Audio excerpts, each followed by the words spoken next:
मैं इस कविता संग्रह सूरज को अंगूठा का स्वागत करना चाहूंगा।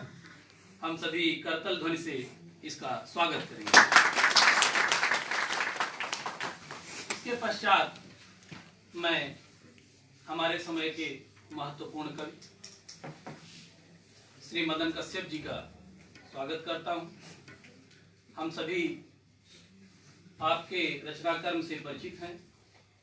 आप हमारे समय के एक ऐसे कवि हैं जिन्होंने इस कठिन समय में लगातार अपनी प्रतिबद्धता स्पष्ट रखी है। अपनी कविताओं में लगातार एक प्रतिरोधी चेतना से लैस रहे हैं।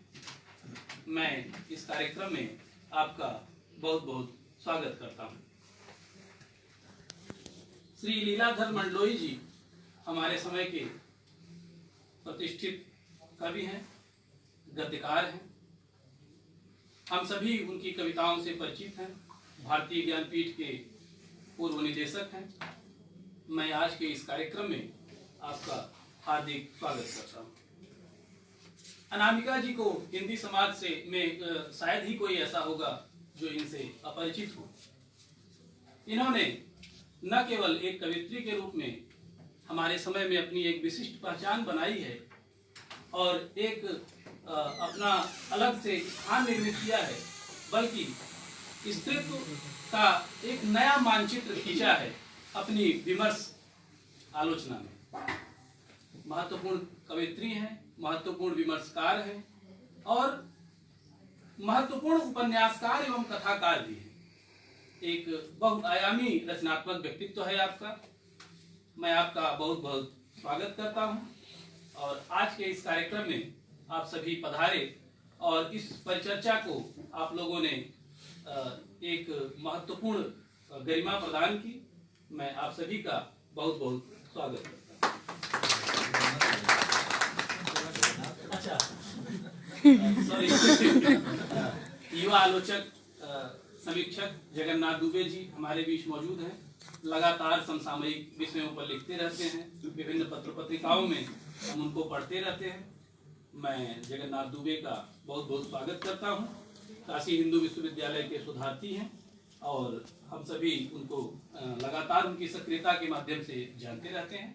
मैं बहुत बहुत स्वागत करता हूं और एक बार पुनः आप सभी का मैं हार्दिक स्वागत करता हूं कि आप सभी इस कार्यक्रम में आए और इस परिचर्चा को आपने एक महत्वपूर्ण गरिमा प्रदान की।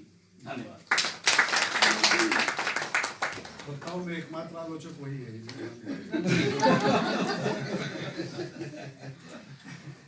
वैसे तो जितेंद्र सर के किसी को भी उनके परिचय की आवश्यकता नहीं है। साहित्य जगत में हर कोई उन्हें जानता है, किंतु फिर भी कार्यक्रम की औपचारिकता को ध्यान में रखते हुए मैं युवा आलोचक डॉक्टर अरुण कुमार पांडे जी से निवेदन करती हूँ कि वे हमें लेखक परिचय और काव्य संग्रह सूरज को अंगूठा से हम सभी को अवगत कराएं।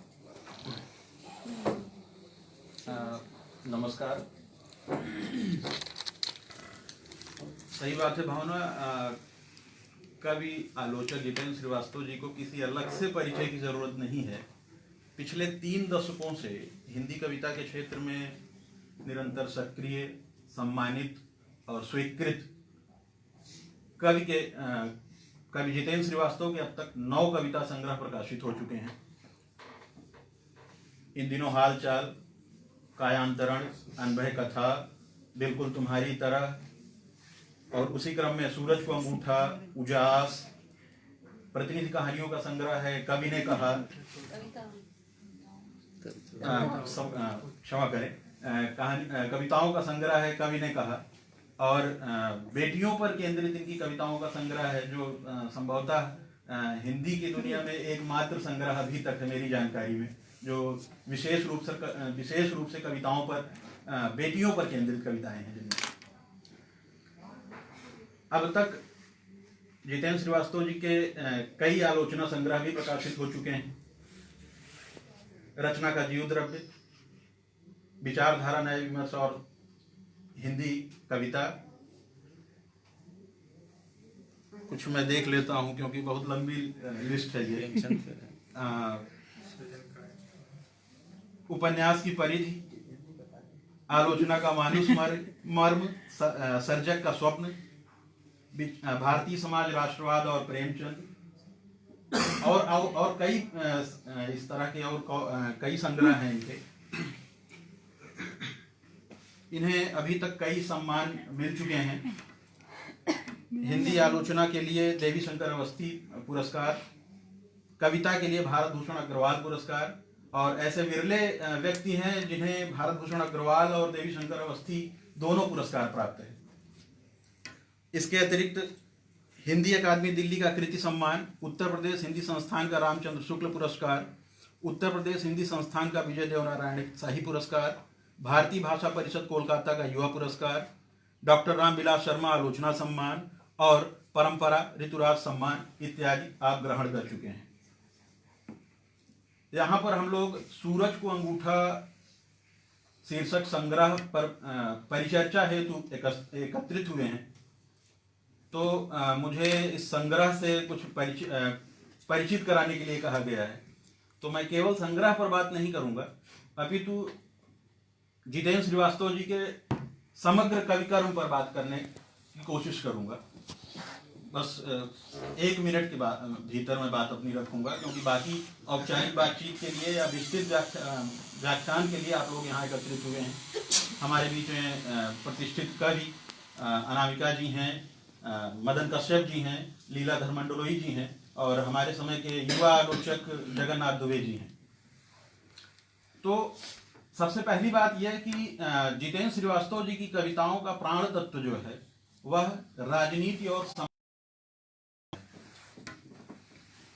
आपकी कविताओं की एक जो सबसे बड़ी विशेषता मुझे दिखती है की चेतना है। प्रतिरोध आपकी कविताओं में किसी न किसी रूप में हर जगह उपस्थित है। कभी वह स्मृतियों के रूप में है, क्योंकि प्रायः यह कहा जाता है कि हमारा समय स्मृतियों के क्षरण का समय है, स्मृतियों के लोप का समय है। ऐसी स्थिति में स्मृतियों को बचाए रखना, स्मृतियों के पक्ष में खड़ा होना, यह एक तरह का प्रतिरोध है। आप दिल्ली में लालटेन जैसी शीर्षक कविता लिखते हैं, दिल्ली में बेना शीर्षक कविता लिखते हैं, पीढ़ा शीर्षक कविता लिखते हैं, आप पिता पर कविता लिखते हैं, आप कुदाल पर कविता लिखते हैं। यह एक ऐसे समय को याद करना है, अपने पीछे देखना है, और यह पीछे देखना कोई पलायन नहीं है। यह पीछे देखना, अपनी स्मृतियों से जुड़ना और उससे अपने आप को, मतलब अपनी मनुष्यता को बचाए रखना, अपनी जड़ों को बचाए रखने की एक जद्दोजहद है। यह एक प्रतिरोध है हमारे समय में, जब लगातार हमको बहुत सारी चीजों से दिग्भ्रमित किया जा रहा है, बहुत सारी चमक धमक के बीच में अपने पुराने समय को भूलते जा रहे हैं। उन स्थितियों में कवि स्मृतियों के माध्यम से वहां अपना प्रतिरोध दर्ज करा रहे हैं। हिंदी कविता में दाम्पत्य जीवन पर जितेंद्र श्रीवास्तव जी से बेहतर कविताएं शायद कम लोगों ने लिखी हैं। मैं तो कई बार नागार्जुन की कविता जब पढ़ता हूँ, सिंदूर तिलकित भाल, याद आता है मुझे सिंदूर तिलकित भाल। और उसी समय जितेंद्र श्रीवास्तव जी की एक कविता पढ़ता हूँ कि पहाड़ पर इनका मतलब कार्यक्षेत्र रहा है, अध्यापन के संदर्भ में ये पहाड़ों पर रहे हैं। तो वहां पर अपनी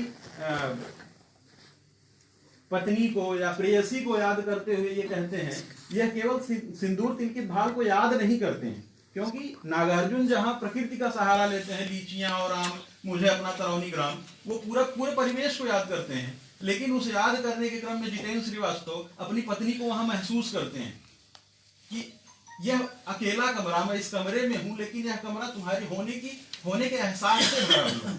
यहाँ पर तुम्हारी स्मृति या तुम्हारी उपस्थिति मैं महसूस कर सकता हूं। तो इस मामले में वो नागार्जुन से उनकी परंपरा को थोड़ा और आगे बढ़ाने वाले कवि हैं।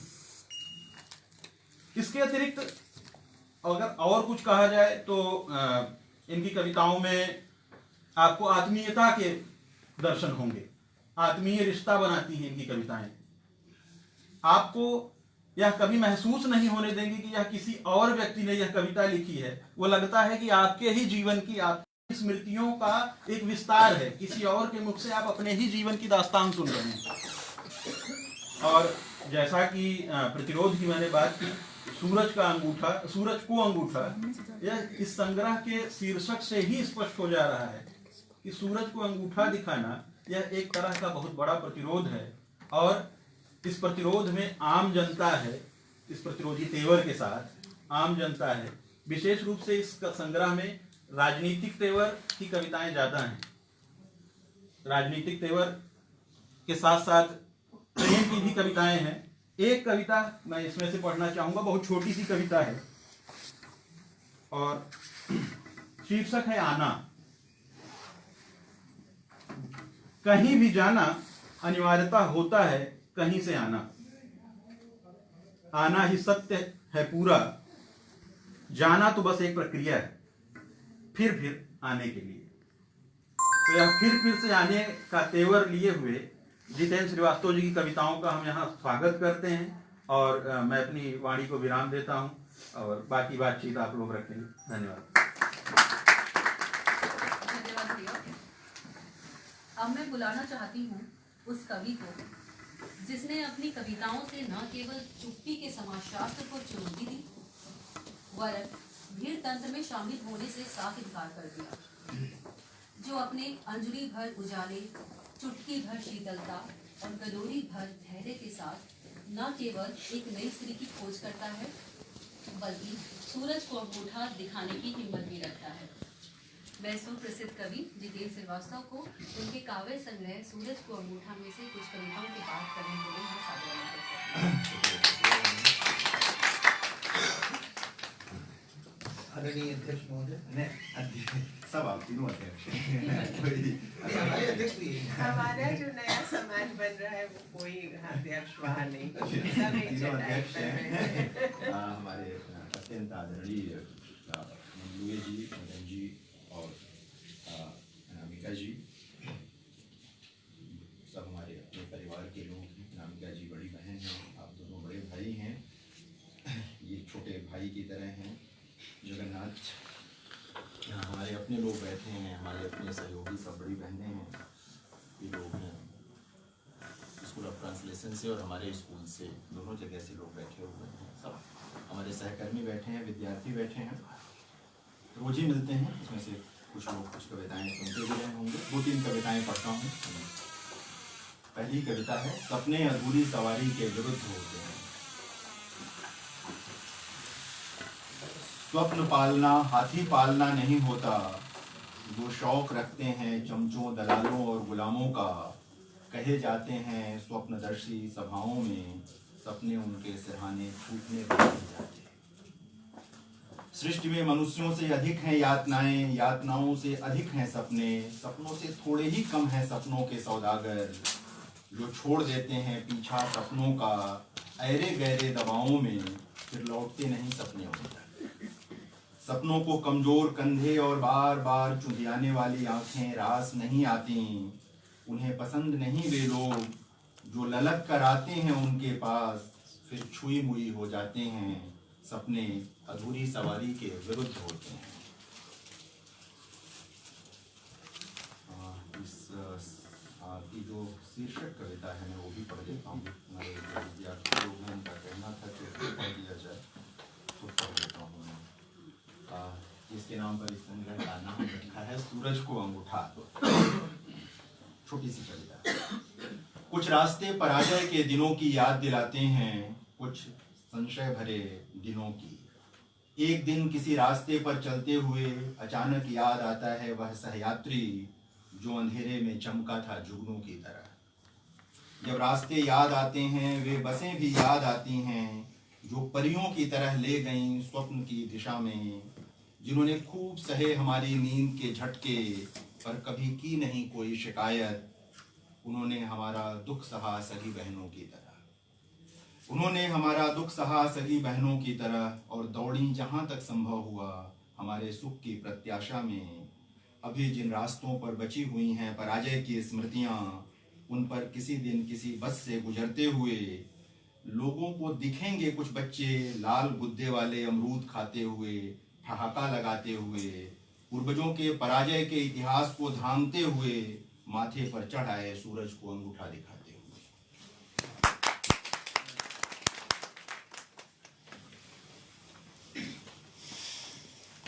शुक्रिया मेरी दोस्त। प्रेम कविता है, जो परिभाषाएं कहते हैं वैसे कविता तो कविता होती है। हे अली आओ आज करते हैं कुछ ऐसी बातें जिन्हें भूलने लगा हूँ शायद मैं। देखो मैं करना चाहता हूँ तुम्हारा शुक्रिया और चाहता हूँ स्वीकार लो तुम इसे।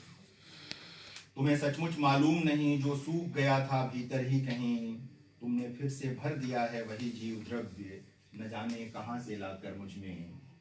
तुम्हारा शुक्रिया हृदय की अतल गहराइयों से शुक्रिया, मुझे यह याद दिलाने के लिए कि प्रेम में अश्लील होता है आश्वासन, कि शक्ति से नहीं भींगती आत्मा की धरती, कि डर विलोम होता है प्रेम का।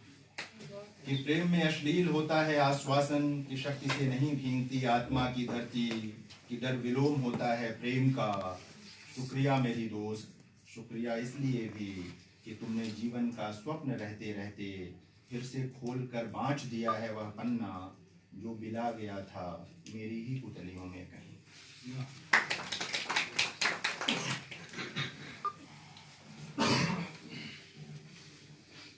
हिस्से की इबारत छोटी सी एक और कविता। वह बेचैनी में बदलता है करवट, सवेरा एक उम्मीद है उसके लिए, न जाने कहाँ खो गई है नींद। वह उठकर जलाता है गैस, चाय के साथ खींचता है कश नेवी कट का, और याद करता है 20 पैसे वाले पनामा सिगरेट को, और अतीत हो चुके इनकलाबी दोस्तों को, और उस लड़की को जो चुपचाप निकल गई उसकी पुतलियों से एक दिन उस समय जब वह अखबार में देख रहा था नौकरी का रिजल्ट। किशोर वय का उल्लास डूब गया संघर्ष और पसीने में। उसे याद आते हैं अचानक कभी किसी ट्रेन में साथ बैठे लोग, पर वह स्टेशन याद नहीं आता जहां उतर गए थे वे अपने हिस्से की इबारत लिखने।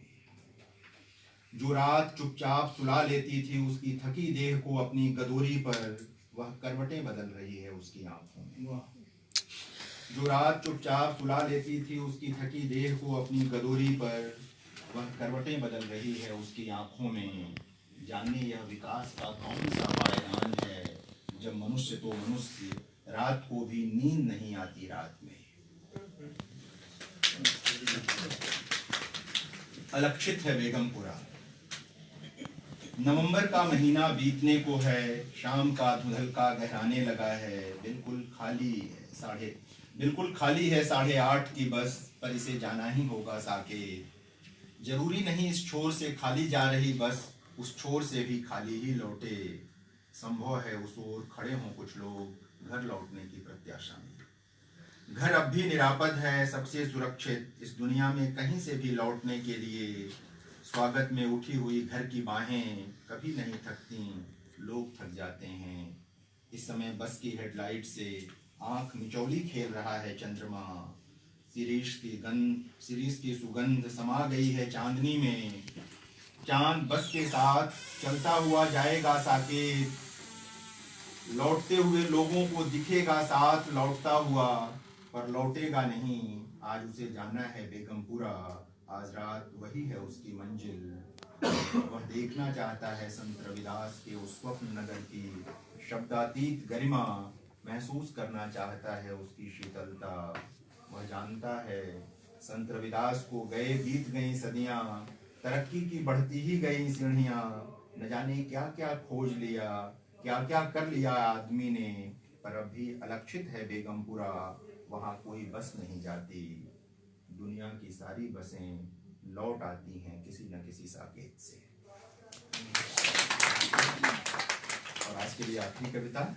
गांव का दक्षिण हो गया है आखिरी आदमी। मौसम बदल रहा है, गांव में सुबुगाहट है चुनाव की। अब प्रधानी में बहुत पैसा है, खड़ंजा हो बांध हो बिजली हो बाढ़ हो अकाल हो, प्रधान की पौ 12 रहती है। अब भी दफ्तरों में टंगती हैं महात्मा गांधी और डॉक्टर अंबेडकर की तस्वीरें, पर कोई ताकना भी नहीं चाहता महात्मा गांधी के आखिरी आदमी की तरफ, डॉक्टर अंबेडकर के सपनों की तरफ। इन दिनों लोकतंत्र में गांव का दक्षिण हो गया है आखिरी आदमी। पिछली बार 5 लोग मारे गए थे मेरे गांव में, प्रधानी के चुनाव में। निकलने नहीं दिया था जबरों ने दलितों को उनकी बस्ती से। उनके वोट खा गए थे वे सरकारी योजनाओं की तरह। किसान बदहाल हैं, मर रहे हैं भरी जवानी में। जो बचे हैं उनकी जेबें इस कदर खाली हैं कि वे भर नहीं सकते बच्चों की फीस। उनके घर में नहीं है किसी के बदन पर साबुत कपड़े। लड़कियां भी महफूज नहीं हैं गाँवों में। अब फिर चुनाव सिर पर है, धीरे धीरे गर्म हो रही है हवा। लोग अकन रहे हैं एक दूसरे की कानाफूसी। मैदान में उम्मीदवार भी कई हैं, पर आखिरी आदमी को, मिर्जा गालिब की पंक्तियां हैं आगे, पर आखिरी आदमी को कोई उम्मीदवार नहीं आती, कोई सूरत नजर नहीं आती। आगे आगे आती थी हाले दिल पे हंसी, अब किसी बात पर आप पेज 132 में आपकी कविता है वे योद्धा है नई सदी के। ये आपने क्या सोचकर लिखी और प्लीज इसको आप पढ़ेंगे? ये कविता पढ़ देता हूँ मैं। कविता तो अपने आप बतानी चाहिए ना कि क्या सोच के लिखा कविता। तो अंदर से क्या कहता हूँ। क्या पेज बताया था आपने? 132। ठीक है। वे योद्धा हैं नई सदी के, जो गा रहे हैं नई संस्कृति के सृजन का गीत। जब वे बोलते हैं हमें महसूस होता है वे हमारा अपमान कर रहे हैं, जबकि वे सदियों की चुप्पी का समापन करते हुए बस मुंह खोल रहे होते हैं। उन क्षणों में वे अकन रहे होते हैं अपनी आवाज का वजन, महसूस कर रहे होते हैं उसका सौंदर्य, और हम डर जाते हैं।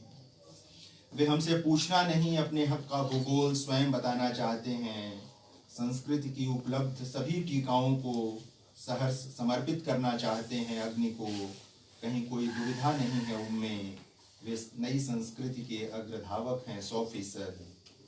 इन दिनों उनकी वाणी से हो रही अम्ल वर्षा विषाद है उनके पूर्वजों का।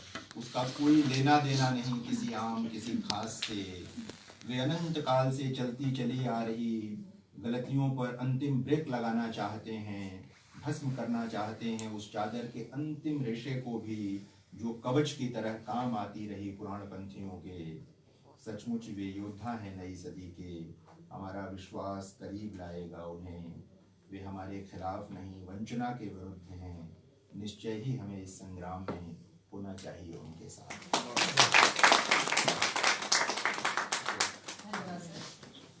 अब मैं सूरज को अंगूठा काव्य संग्रह पर केंद्रित वक्तव्य के लिए सबसे पहले अपने युवा कवि जगन्नाथ दुबे जी को सादर आमंत्रित करती हूँ। जगन्नाथ जी BHU में अखिलेश की रचनाओं पर शोध कर रहे हैं और लगातार प्रतिष्ठित पत्रिकाओं में छपते आ रहे हैं। बैठ के ही बात करो, खड़े हो बोलने दीजिए, जिसमें सहज हमको करना चाहिए, जिसमें सहज हो। बैठ कर बोलने की भी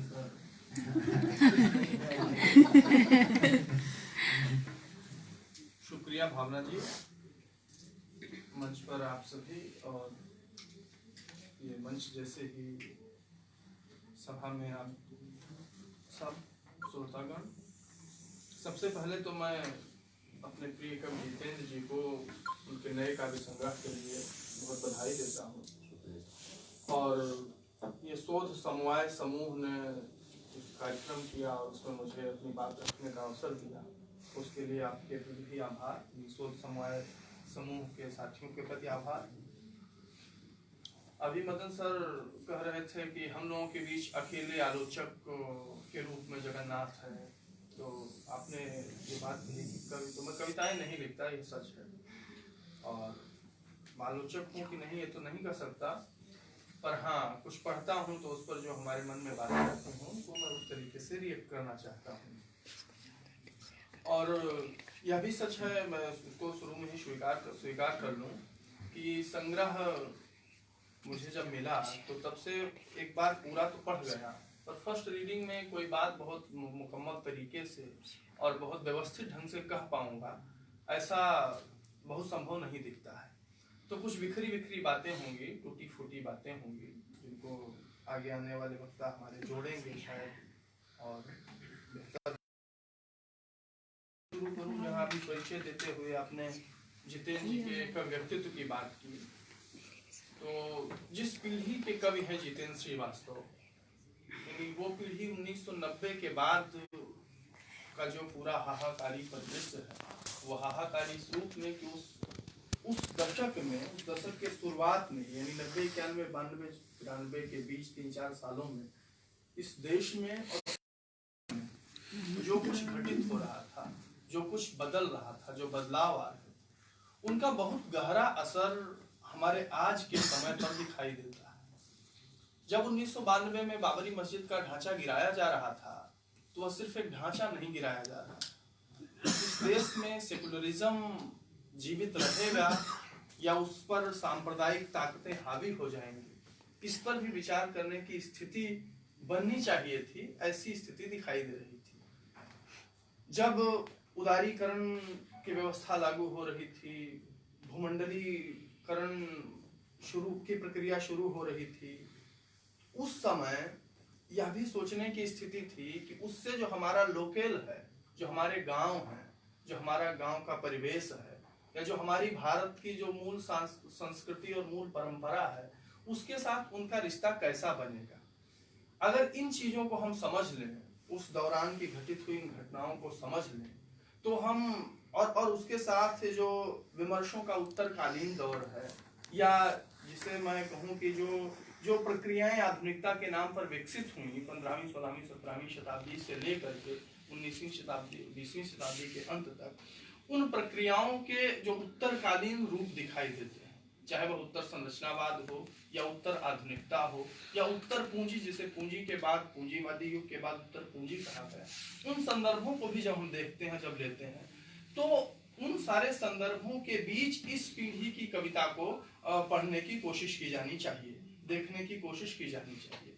और यह कोशिश, अभी अनामिका मैम से बात हो रही थी रास्ते में, तो हमने कहा भी कि जो सोवियत संघ का विघटन है, वो एक बड़ी परिघटना दिखाई देती है हिंदी कविता में भी। उसका असर बहुत दूर तक दिखाई देता है। और आप याद कीजिए कि जब अरुण कमल का काव्य संग्रह नए इलाके में प्रकाशित हुआ था, तो उस पर जो बहसें हुई थी, खासकर अशोक वाजपेयी और अजय तिवारी के बीच की जो बहसें हैं, जो वर्तमान साहित्य में छपती थी और कभी कभार नाम के कॉलम में अशोक जी के छपती थी, उन बहसों में वो चीजें बार बार आ रही थी कि अब ये एक जो साम्यवाद का महास्वप्न था, उस महास्वप्न के टूटने की छायाएं इन कविताओं में, ऐसा नहीं कि वो उन्हीं कविताओं में दिखाई देती, उसके बाद की हिंदी कविता की पूरी परंपरा विकसित होती है, जो पूरी पीढ़ी है, उस सब पीढ़ी में दिखाई देती है। जितेंद्र जी की कविताओं में दिखाई देती हैं, श्री प्रकाश शुक्ल की कविताओं में दिखाई देती हैं, मदन जी बैठे हैं यहाँ, अनामिका मैम है, मंडलोई सर, आप सबकी कविताओं में उन चीजों को पढ़ते हुए वो चीजें दिखाई देती है।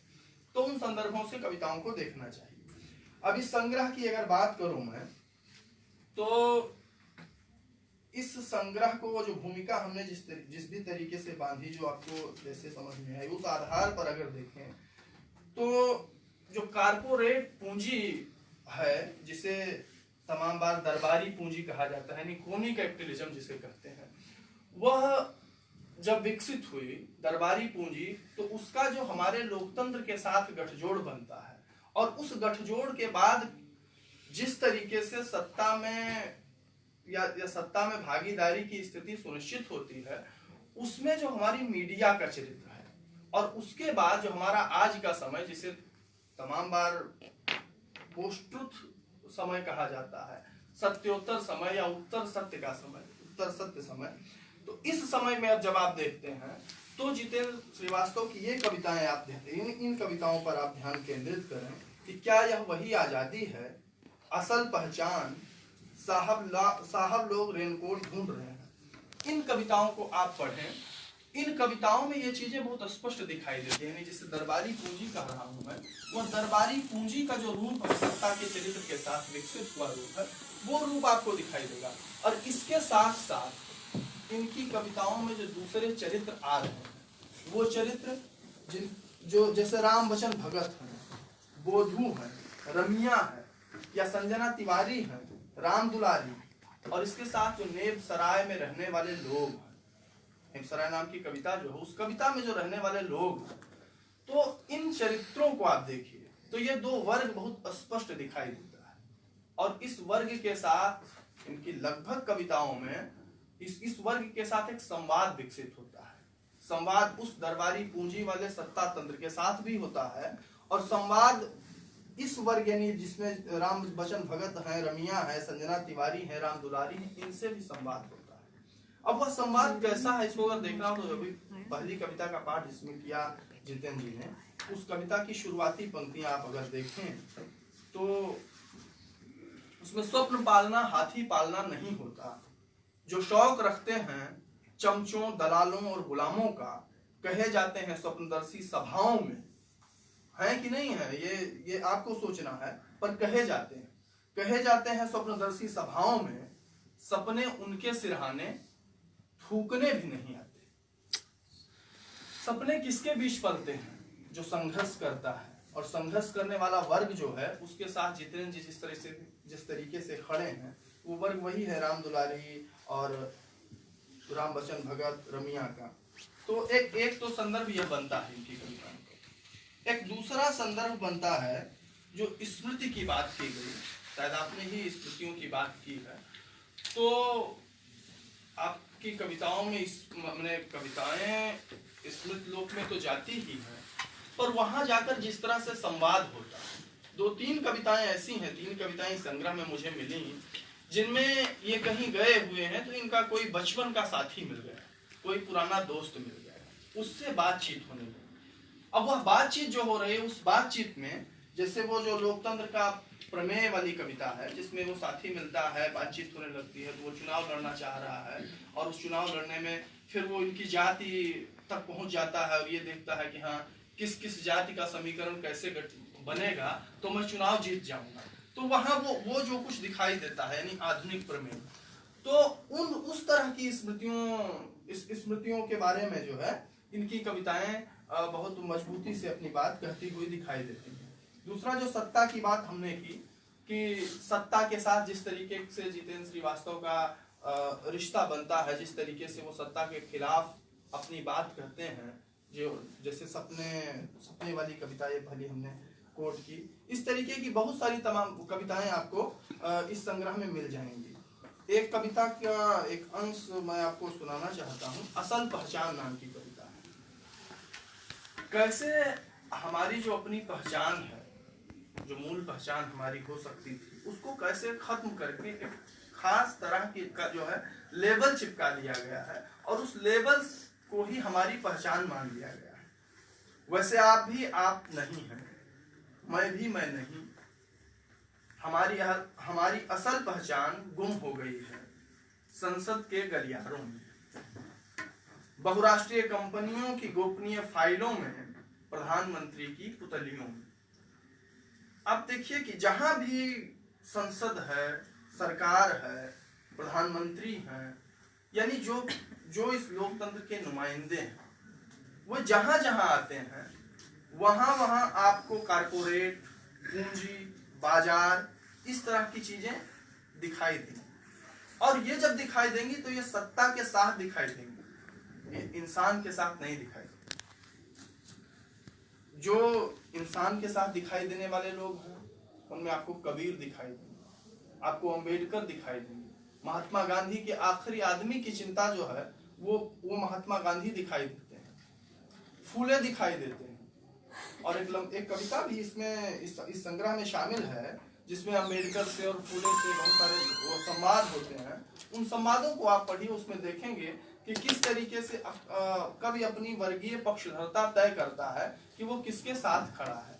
तो कुछ इस तरह की बातें मैं इस संग्रह के बारे में समझ पा रहा हूँ, और बाकी दोबारा तिबारा पढ़ने पर जो दूसरी चीजें बनेंगी उनको लिखित रूप में मैं आप लोगों के सामने लाऊंगा।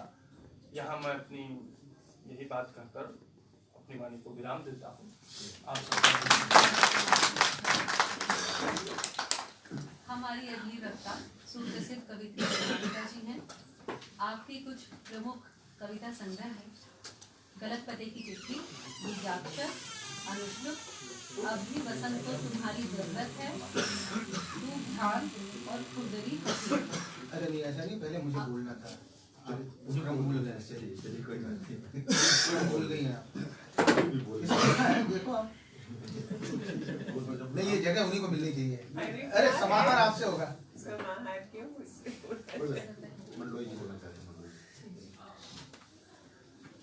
पूरी चालाकी तो नहीं है। तुम्हारी तरह नहीं हो सका यार मैं। हाँ और नहीं के बीच में मुझे कोई चालाकी नहीं आता। हमारे अगले वक्ता सुप्रसिद्ध कवि लीलाधर मंडलोई जी हैं।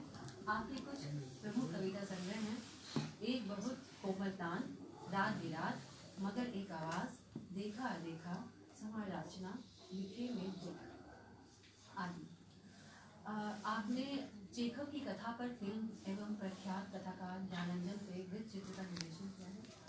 घर घर घूमा कविता संग्रह पर मध्य प्रदेश साहित्य परिषद के रामविलास शर्मा सम्मान से पुरस्कृत हैं। रात बिरात कविता संग्रह मध्य प्रदेश साहित्य सम्मेलन में वागेश्वरी पुरस्कार तथा मध्य प्रदेश कला परिषद के रजा सम्मान से सम्मानित हैं। अब मैं कुछ पंक्तियों के साथ आपको यहाँ सादर आमंत्रित करती हूँ। जो डूबते हैं जानते हैं वे ही उस जमीन का पता जिसमें छुपा है आनंद जीवन का। लीलाधर मंडलोई। नमस्कार अनामिका जी, मदन जी, भाई जितेंद्र दुबे जी, भावना कुमार मंगलम और मित्रों। दरअसल मैंने जिस तरह की एक सोच बनाई थी उसकी एक आधार भूमि दुबे जी ने रख दी है। हम सभी जानते हैं कि जितेंद्र के 7 कविता संग्रह हैं, एक संचयन है, कवि ने कहा। उनका विपुल आलोचना लेखन भी है, संपादन का कार्य भी खूब किया है। वे हमारे समय के एक सक्रिय लेखक हैं। अपनी हर किताब से आगे कुछ कुछ विकास पथ पर अग्रसर होते हुए। और यहाँ एक खास डिपोर्चर पॉइंट ये है कि पिछले संग्रहों की तुलना में वे यहाँ ज्यादा पॉलिटिकल हुए। और पॉलिटिकल होना खास तौर पर जिस ब्रॉडर सेंस में वो लेफ्ट को ओन करते हैं वहाँ से वो बात आती है, वो एक ठोस बात उभरती है।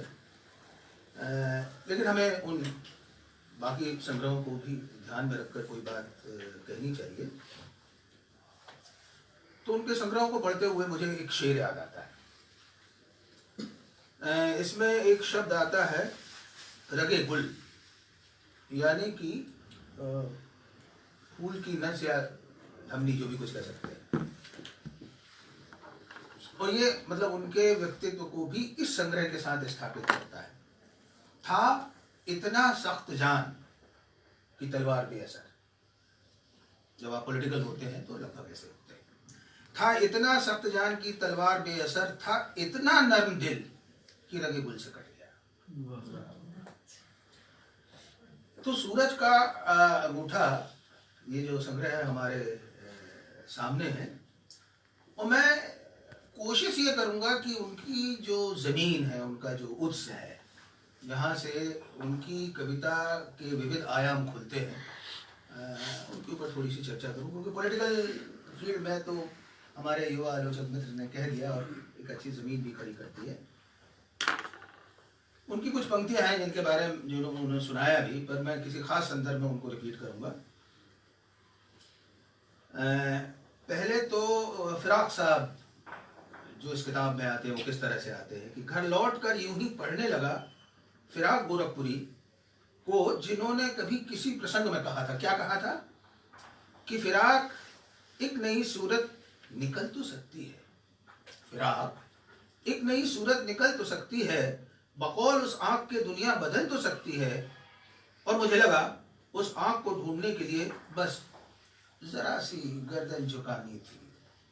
एक शेर याद आता है, उसकी एक पंक्ति याद आती है जो इससे मिलती जुलती है कि जब जरा गर्दन झुकाई देख ली तस्वीरें यार, जब जरा गर्दन झुकाई देख ली तस्वीरें यार। यहाँ पर कुछ चीजों पर आपको गौर करना चाहिए। एक तो नई सूरत, उस आंख के दुनिया बदल तो सकती है, और गर्दन झुकाना। अब इसमें जो एक तरह की बहुत निजी किस्म की रूहानी कशिश है, उसकी तरफ ध्यान देना चाहिए। मैं यहाँ कहना ये चाहता हूँ कि उनकी जो ज़मीन है, जिसके उत्स के बारे में मैं कह रहा था, जो हम उनके पुराने संग्रहों में जो लोक की जिंदगी से और वहाँ की ताकत से वाबस्ता थे। तो वो एक जो एक्सटेंशन पॉइंट है वो दो जगह दिखाई देता है इस संग्रह में। एक तो आप पाएंगे कि यहाँ प्रेम और करुणा की जुगलबंदी, यही है जितेंद्र की कविता के बीच का। अगर प्रेम और करुणा ना हो तो फिर जरा दिक्कत होती है। और जब वो गर्दन झुकाते हैं तो उनका निजी प्रेम क्रमशः समाज से विश्व की करुणा में भीग जाता है। वे समाज और विश्व के दुखों में इसी रास्ते अपनी कविता पर आगे जाते हैं। बकौल गालिब भी उन्होंने कहा था, मैं ये क्यों कह रहा हूँ कि बहुत सारे कवि एक साथ आ रहे हैं, कबीर आ रहे हैं, इसके अलावा शमशेर आ रहे हैं, जैसा भी हम लोगों ने कहा था फिराक है, गालिब है, रविदास है। तो ये एक तरह की परंपरा का वो जिसको कहना चाहिए उसको जेल भी कर रहा है कि मेरी ज़मीन कहाँ है। चाहे कबीर के ढाई आखर की बात हो तो यहाँ निर्गुण प्रेम भी है और सगुण प्रेम भी है।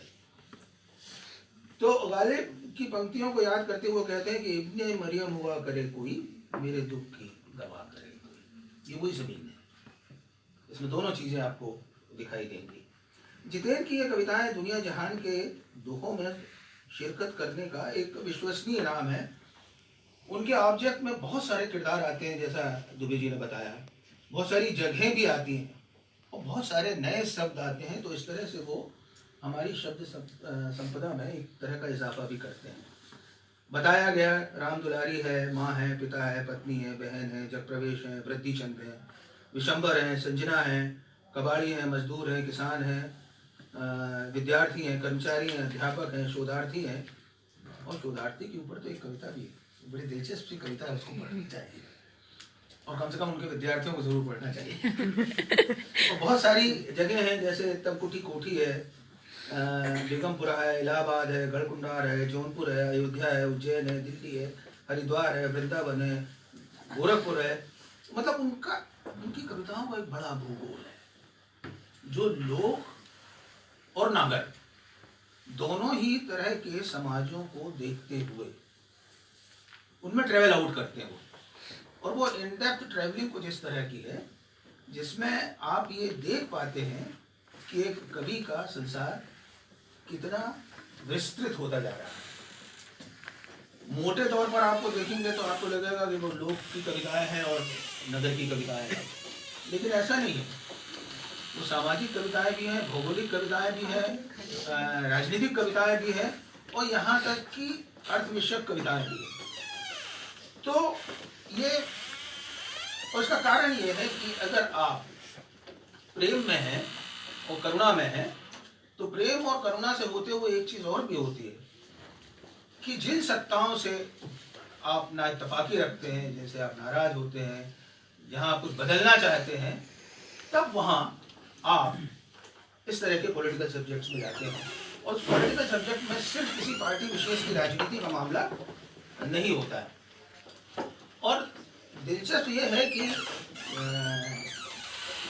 अगर आप देखें तो उनकी पूर्ण नहीं अधूरी इच्छाओं के रास्ते ये सारी चीजें निकलती हैं और अधूरी इच्छाओं से ही, एक अधूरे मानचित्र से ही एक पूरा मानचित्र बनता है। इसीलिए जितेंद्र इन चीजों को कहते हैं कि वो मंजिल की सहचर है या उसे मंजिल की सहचर तकसीम करते हैं।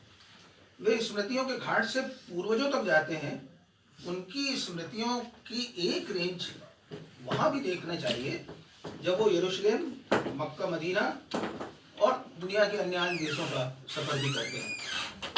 मूलतः जितेंद्र एक स्वप्नजीवी कवि है। प्रकृति के हमसफर इसलिए भी हैं वो। और आप वहां पर बेतवा को भी देखते हैं, शिरीष और हरसिंगार को भी देखते हैं। और इस देखने में है क्या? कोई आदमी इतनी आत्मीयता से लगभग हम सफर हम बगल होता हुआ इन चीजों को कैसे देख पाता है? और फिर कहना चाहूंगा कि उनकी ये जो पहुंच है इसमें भी प्रेम है और वो जहां भी जाते हैं प्रेम और करुणा के रास्ते ही जाते हैं। मैं कुछ उदाहरण देना चाहूंगा। पॉलिटिकल उदाहरण तो बहुत सारे दे दिए गए हैं, लेकिन मुझे लगता है उस जमीन में जाना चाहिए जहाँ से सारी चीज़ों का विस्तार हुआ है। एक दिन मिलोगे, तुम जरूर मिलोगे, तुम्हारे बिना होना बिना पुतलियों के आँख होना है। ये जानती हूँ कि प्रिय का जाना प्रिय को खोना नहीं होता। ये जानता ही हूँ कि प्रिय का जाना प्रिय को खोना नहीं होता। मिलने से घटती है दूरियां, आने जाने से बढ़ता है प्यार, शर्माने से बचती हैं भावनाएं, चलने से बनती है राह। तो ये रास्ता बहुत प्रच्छन्न रास्ता है। दुनिया के सबसे हसीन सपने हमेशा देखे जाते हैं अंधेरे में। प्रेम का रंग अकेले किसी एक रंग का नहीं होता, इसलिए वो बेटियों तक भी जाते हैं, पत्नी तक भी जाते हैं, प्रेमिका तक भी जाते हैं, और दुनिया के उन किरदारों की तरफ या उन जगहों की तरफ जिनका जिक्र मैंने किया। इसके अलावा हम सभी जानते हैं, जिसका कि मैंने जिक्र किया, कि ये अगर प्रेम नहीं होता तो ना ये इतने नरम दिल होते, ना इतने सख्त जान होते। कहते हैं, कुछ लोग कहते हैं प्रेम में कि देखिए, या तो मुझे बहुत प्रेम आ रहा है या मुझे बहुत गुस्सा आ रहा है। तो जिसको गुस्सा आप करते हैं उसको प्रेम करते हैं, इसलिए गुस्सा आता है और वो बहुत तेज आता है। जितेंद्र की कविता में भी एक जगह वो कहते हैं कि इन सारी चीजों के बावजूद इसमें मेरा गुस्सा भी है, तेज गुस्सा भी है, क्रोध भी है, एक तरह की नफरत भी है, पर मैं घृणा नहीं करता। ये एक जो पंक्ति आती है, ये मतलब बिल्कुल एक कवि के लगातार उदार होते जाने का ये परिचायक होती है। प्रकारांतर से ये कह सकते हैं कि भाई अगर मैं प्रेम करता हूँ, ये जरूर है कि मेरे भीतर गुस्सा आ रहा है या मेरे भीतर नफरत जन्म ले रही है, लेकिन मैं घृणा इसलिए नहीं कर सकता क्योंकि मैं तुम्हें प्रेम करता हूँ।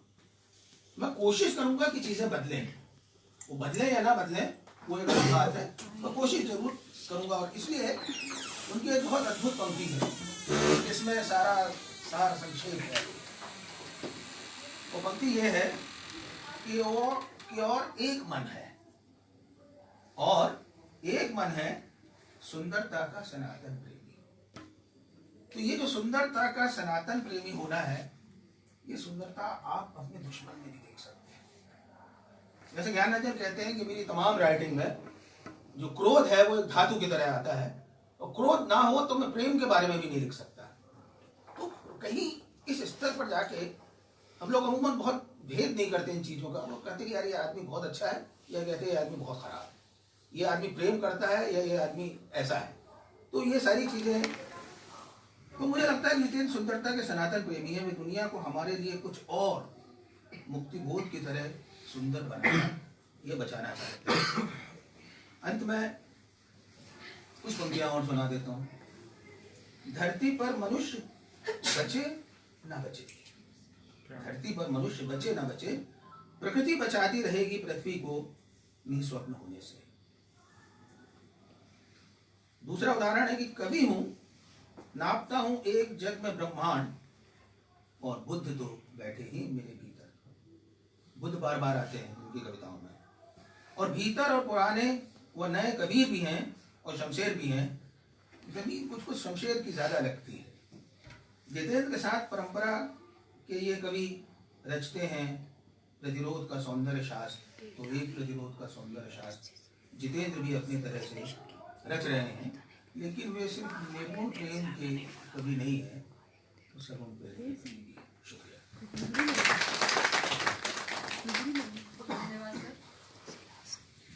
हमारे अगले वक्ता प्रख्यात कवि मदन कश्यप जी हैं।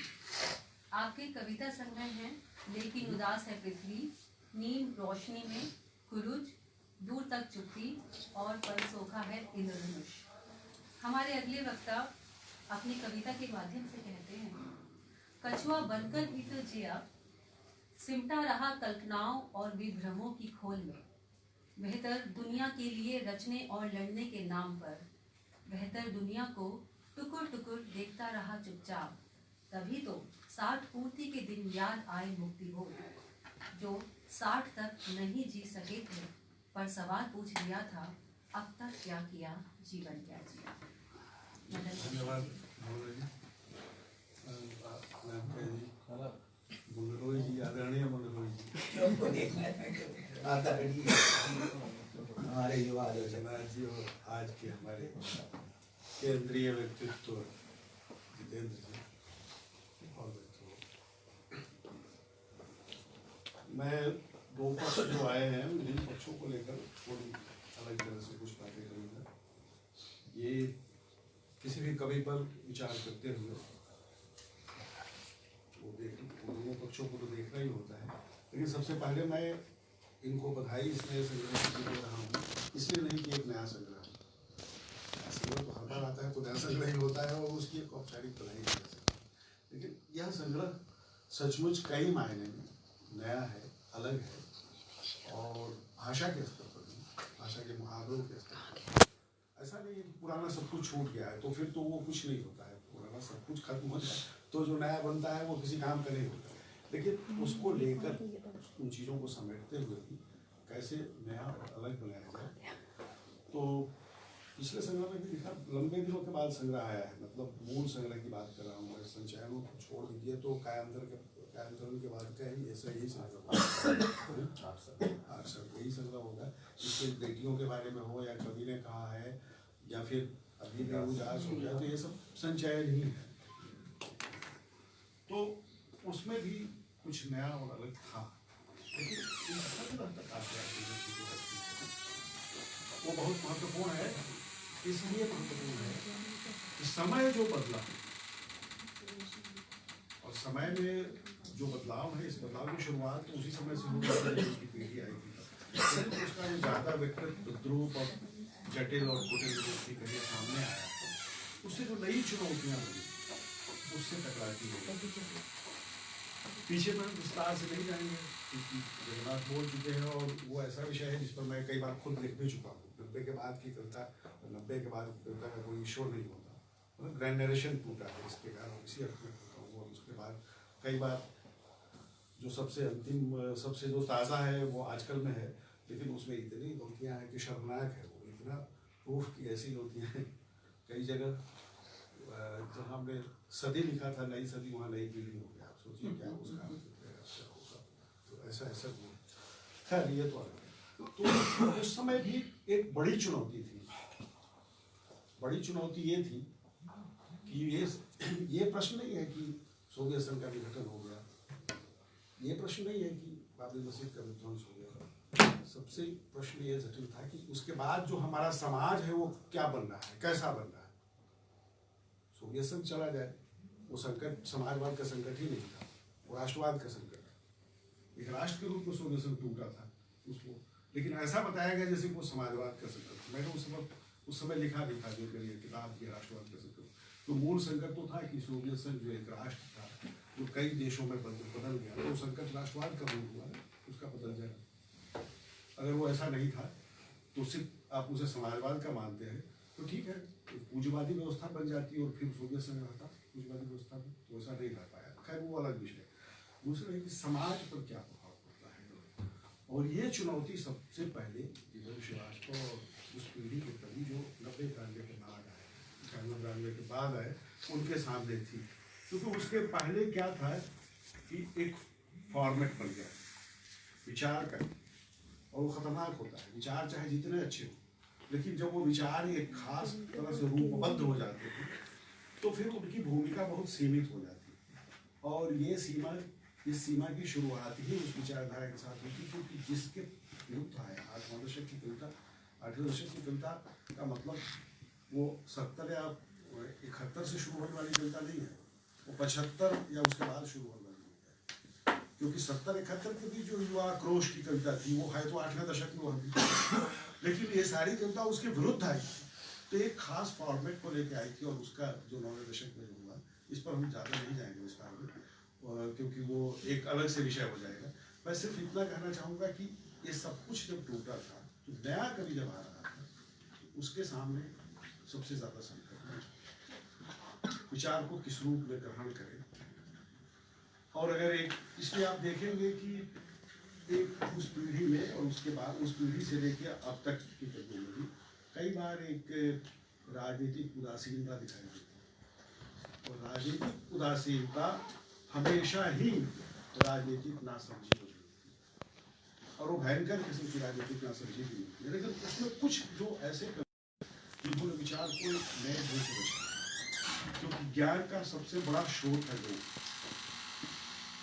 विचार हो, ज्ञान परंपरा हो, संस्कृति हो, सबको जनता ही अंततः बचाती है। इसमें विश्वास होना चाहिए सबका, इसके बगैर नहीं होता। तो लोग ज्ञान का भी स्रोत है, विचारधारा का भी स्रोत है अपनी तरह से।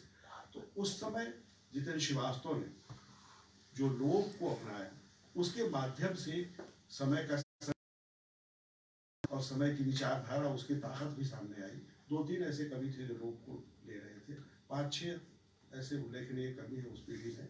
अब वो पीढ़ी पर बहस नहीं हो रही तो सबका नाम नहीं ले रहा हूँ, लेकिन लोग को लेकर, लेकिन लोग दुधारी तलवार भी है, लोग की धारा दोनों तरफ से चलती है, लोग से आप काट सकते, कट नहीं सकते। यह जो उसके प्रति एक सचेतन भाव लोग के प्रति था, लोग के भीतर के प्रतिरोध को पकड़ना, लोग की सृजनात्मकता को समझना और लोग की विकृतियों और विडंबनाओं को भी समझना, उस पर चोट करना, ये शुरू से इनकी कविताओं में थी। और उसी का एक विकसित और अलग रूप इस संग्रह में आता है।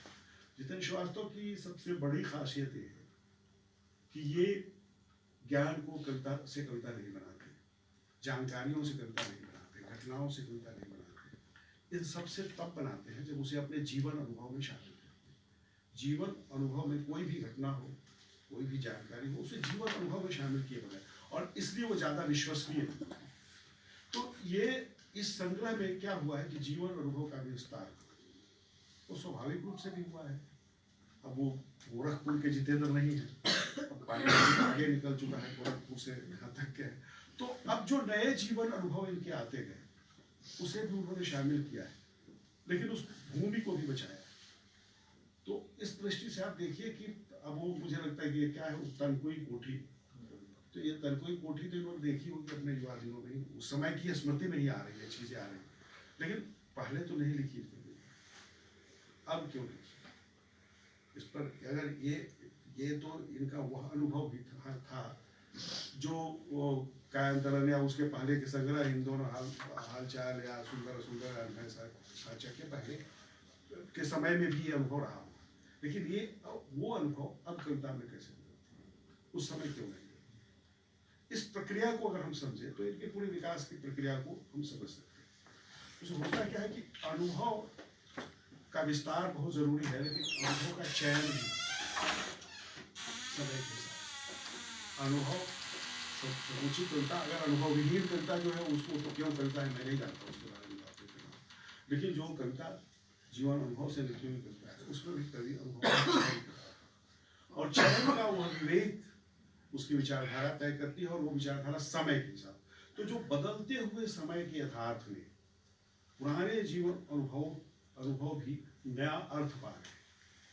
पुराने आंदोलन और उन आंदोलनों की विफलता और तमाम चीजों से जो नया अर्थ मिला है, इसको पकड़ने की प्रक्रिया इस संग्रह की कविताओं में बहुतायत है, बहुत और महत्वपूर्ण है। बहुत सारी चीजें है। अब चूंकि लगातार शहर में रह गए हैं तो अब जाते हैं गांव तो यह विडंबना भी दिखाई देती है कि खेत के मालिक है वो खेती पहचाने से इनकार। तो ये सिर्फ एक खेल नहीं है, जैसे बहुत सारी इनके बारे में नहीं कहा होगा, लेकिन राज जी की ऐसी बहुत महत्वपूर्ण कविता है जिसको लोग खेल समझ नहीं समझ पाने के कारण कि संवेदना के उस स्तर पर है क्या कि शहरी समीक्षा, जब शहरी पर पूरे शहरी जीवन की संवेदना उस स्तर तक जब नहीं पाती है तो लोगों को उसमें कुछ मतलब लोग का खेल कुछ रूप पर दिखता है, तो वैसा है नहीं। एक बड़ी चुनौती है ग्रामीण यथार्थ में जाकर, और एक ऐसा नहीं है कि खेत ही करने लगे हैं, वो कई लोग भी पैदा होने लगे हैं वहाँ पर जो उस पहचान पर किसी न किसी रूप में दावा कर सकते हैं। और चूंकि गांव से उसी तरह का मेरा भी रिश्ता रहा है, उसी तरह से भागा भी हूँ, तो किस तरह से वो जमीन हमें पहचानती है कि नहीं ये तो कवि का भाव है। तो सच्ची बात है वो जमीनों को और लोग पहचानने लगे हैं अपने अपनी जमीन के रूप में, तो एक संकट वो भी आया है गांव का। तो इन तमाम संकटों के बीच से जो नए यथार्थ है, इस संग्रह में जो प्रतिरोध के नए स्वर हैं और राजनीतिक चेतना है, इसकी चर्चा थी लोगों ने करती, लेकिन इस स्वर में जो शहरी जीवन आया है वो भी बिल्कुल अलग तरह का जीवन है। मैं उसे कविता की भाषा में कहना चाहूँ तो कह सकता हूँ कि ये शहर का लोक है। कविता की भाषा की तो इसे परिभाषित करने में फिर दूसरे शब्द आने चाहिए, तो शहर का तब हमें सबाल्टर्न जैसा शब्द लाना पड़ेगा कि शहर का जो जीवन है और इसका जो सबाल्टर्न जीवन है, इसकी जो चीजें उसको देखने की एक दृष्टि इनकी कविताओं में। जैसे 10 साल का बच्चा जिसकी चप्पल टूट गई है, वो खड़ा है, मैं कविताएं में उद्धृत कर रहा हूँ, मैं इधर नोट किया है, इधर तो है, इधर कुछ नोट नहीं किया है उस तरह से, तो जरूरत नहीं है उसकी, मैं समझता हूँ, या हो तो फिर इससे पढ़ लेंगे। तो एक अब जुलूस में आप जा रहे हैं और प्रोफेसर साहब तो जूता वूता पहने हुए बढ़िया थे, इनको कहाँ धरती लगेगी। अच्छा, जिसकी चप्पल टूट जाती है तो वो घास खोजता है कि हम लाइन पंक्तिबद्ध रहने से ज्यादा जरूरी है कि मैं थोड़ा वहां खड़ा हूँ जहाँ दूर हो, जहाँ अपने पाँव के बचा सकूँ। तो उस बच्चे के उस कष्ट तक जाना शहर के जुलूस में, शहर की तमाम लड़ाइयों और छोटे छोटे साधारण आदमी की आने की उस तक जाने की जो कविताएं हैं, तो ये काव्यात्मक भाषा में ये शहर का लोक है। जितेंद्र गांव के लोग से आए हैं और इस शहर के लोग को भी समझते हैं। तकनीकी रूप से आप शहर का सबाल्टर्न जीवन कह सकते हैं जो है, जिसको ये देखते हैं अपनी तरह से है। ये बहुत कम मिलता है, बहुत कम है, बहुत बस बिल्कुल इक्के दुक्के 2-3 विश्व खरे की प्रारंभिक संग्रह सबकी आवाज के पर्दे में वही उनकी पूंजी रही, जिसके कारण हम लोग बाद के दिनों तक उनकी तमाम चीजों को बर्दाश्त करते हुए बेहतर कवि, उनमें थोड़ा वो शहर जीवन का वो था, लेकिन वो वही इतनी गहराई इतनी दूर तक नहीं था। बच्चों का आत्मा कुछ चीजें थी, अब खैर तुलनात्मक बहस नहीं हो रही है, इस चीज पर नहीं बात करूँगा यहाँ पर। तो वो एक जीवन है जो एक नया आया, और दो चीज, एक चीज और है, बहुत सारे जटिल प्रसंगों को बहुत सरल और सहज भाषा में कहना। जटिलता को जो लोग कविता का गुण मानते हैं उनसे मैं बहुत विनम्रता से असहमत हूँ। जटिलता समय की जरूरत हो सकती है। कविता की चुनौती तो यही है कि वो जटिल से जटिल प्रसंग को सरल भाषा में कह सकते हैं, और जब जटिलता को जटिलता के साथ कोई कवि रखता है तो कविता की असफलता है। और दिक्कत ये है कि हिंदी के जगन्नाथ जैसे आलोचकों ने इस असफलता को ही महान, कई बार ऐसा हो जाता है कुछ कवियों को भ्रम, एक हमारा मित्र कवि बात करता है कि मैं ही जटिल सबसे ज्यादा लिखता हूँ इसलिए पढ़ूँ, और हालत है कि उसकी कोई एक किताब ही नहीं बिकी तो दूसरी परेशानियां पैदा होगी। तो जटिलता को महिमा मंडित करने का काम हिंदी आलोचना ने की, जिससे दो तरह के खतरे हमारे सामने आए। या तो जटिलता को जटिलता के साथ रख दिया गया, या सरलता के नाम पर जटिल अनुभवों का सरलीकरण कर दिया गया। ये दोनों ही खत्म है। यहाँ आप देखेंगे कि बहुत जटिल अनुभव हुए, और वो पूरी कथा जो है इसकी तमकुही कोठी की, वो एक जटिल कथा भी है, लेकिन बहुत सरल और सहज ढंग से उसको रखना। जटिल अनुभवों को की सहज अभिव्यक्ति सबसे बड़ी चुनौती होती है, और वहाँ जब कवि सफल होता है तो कवि होता है। तो उस तरह से कई कविताएं इसमें है, तो आप देखेंगे तो उसमें आपको ये दिखाई देगा। तीसरी चीज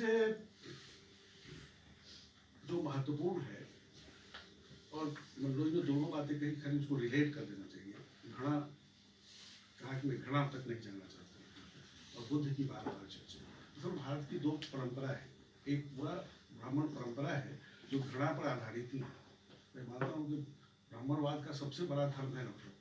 वो कभी नहीं कहता कि ये करो, हमेशा कहता है ये नहीं करना, ये नहीं करना, उसका छुआ पानी नहीं पीना, उसकी काउंटिंग ज्यादा है, किसका छुआ पीना है, ये नहीं दिखाई, इसका छुआ पानी नहीं पीना है, उससे बात नहीं करनी है। मतलब एक पूरा घृणा का पर आधारित चित्र परंपरा है, और एक बुद्ध की परंपरा है जिसमें घृणा नहीं,